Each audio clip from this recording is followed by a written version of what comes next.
After my experience with Stetson Boy, I realized something very important. It is far easier to smell like a prostitute than to make money as a prostitute. And so I realized I was not going to stick myself in the position of having to rely on extra teaching opportunities to keep myself afloat. And the only thing that could get me out of a black shirt and into one as bright a color as red was going to have to be to get a job somewhere else. And that's what I did. I thought long and hard about things that I knew how to do that I could make money doing. And I remembered my first job ever as a kid, age of 16, was working at a local pizza place called Popeyes. And so after a lot of careful thought and trying to figure out what my schedule was, I decided to head on over there. And little did I know that they had a little bit of a retention problem, but I was able to get hired on fairly easily.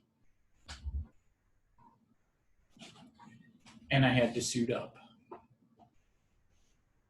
This is the other half of my uniform. Go Hawks. So, in order to be an effective pizza maker, you got to keep your hair out of the pizza. But in order to effectively make pizza for this place, you've got to pretend that most of the management doesn't exist. I'm talking about people who own the place. I respect several of the people who manage there. And I'm sure this is going to start a fight because I'm not naming names. But anybody who is not got a financial stake in that, who is or has been a manager, has been great to work with.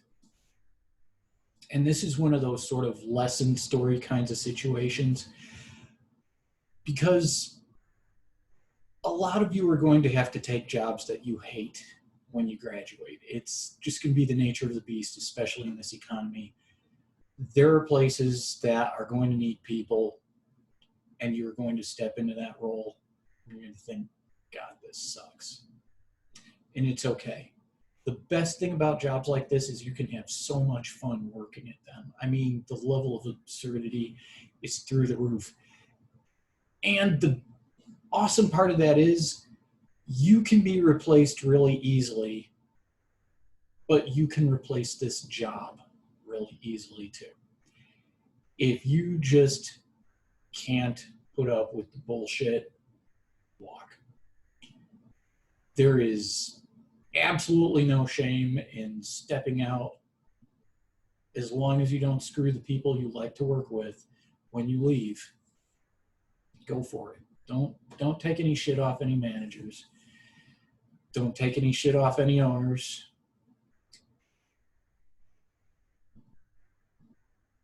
And I'm going to say you probably shouldn't take much other advice you may pull from this story seriously, because I don't know how I skated through. But one of my favorite scenes from working at this pizza place occurred about 3 or 4 weeks after I started there.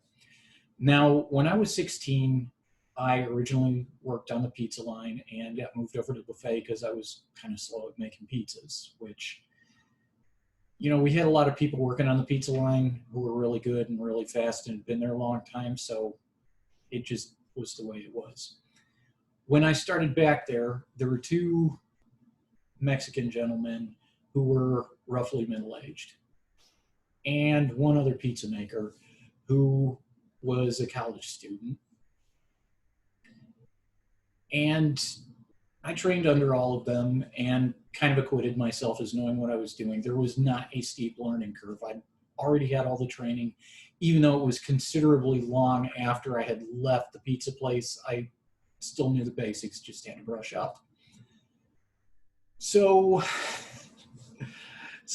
working on the pizza line, and generally speaking, being a guy, is a liability when you work there, because you never know what the manager is going to have you do instead of being a pizza maker.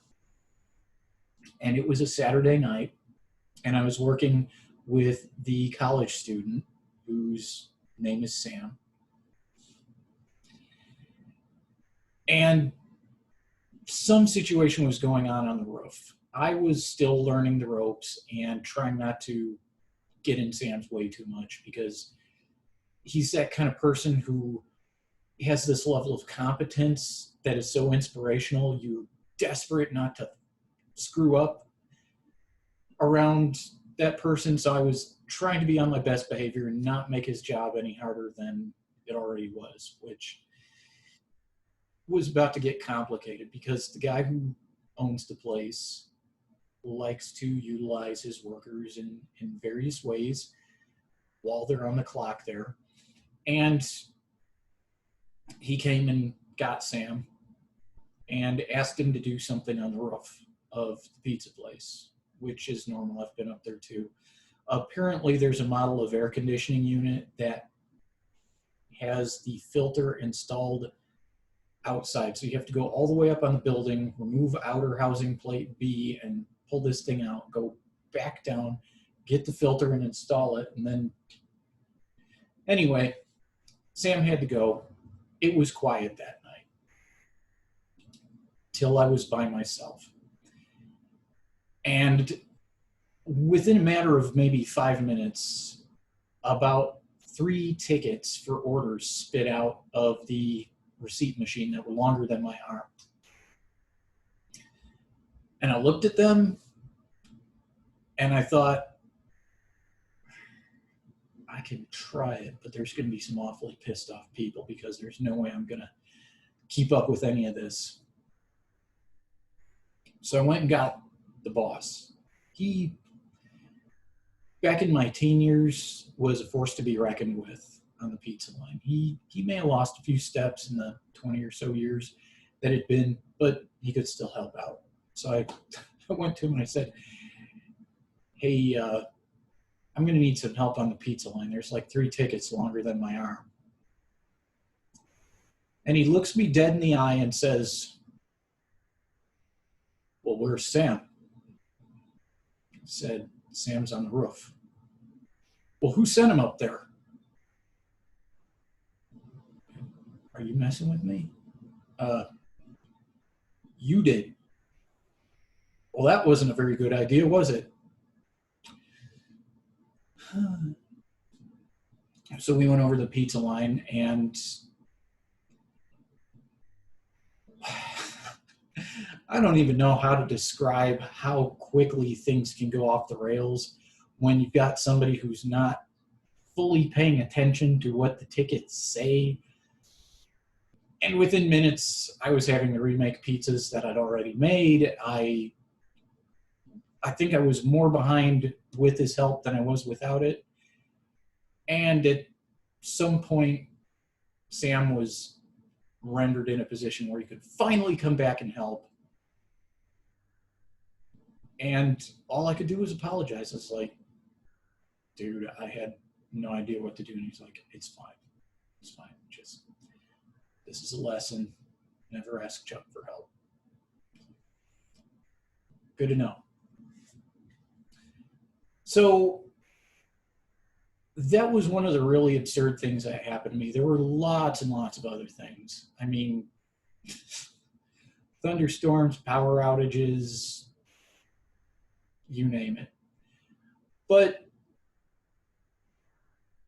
all that I could take from that entire situation is there is no event that occurs in the course of you doing your job that will get so out of hand that you can't laugh about it somehow. And pretty much every time this comes up, anytime it's mentioned to Sam or any of the other people who were there for that particular shit show, all we can do is laugh. I mean, we've had some truly irate customers. We've had some amazing situations, fun-filled injury nights, you know, disasters involving gallons of ranch dressing. And when it comes down to it, all jobs are shitty if you can't find a way to laugh at them. But once you figure out the humor, it's all good. So keep trying. You will find something that's worth getting up for every day and showing up, even if it's just a matter of morbid curiosity.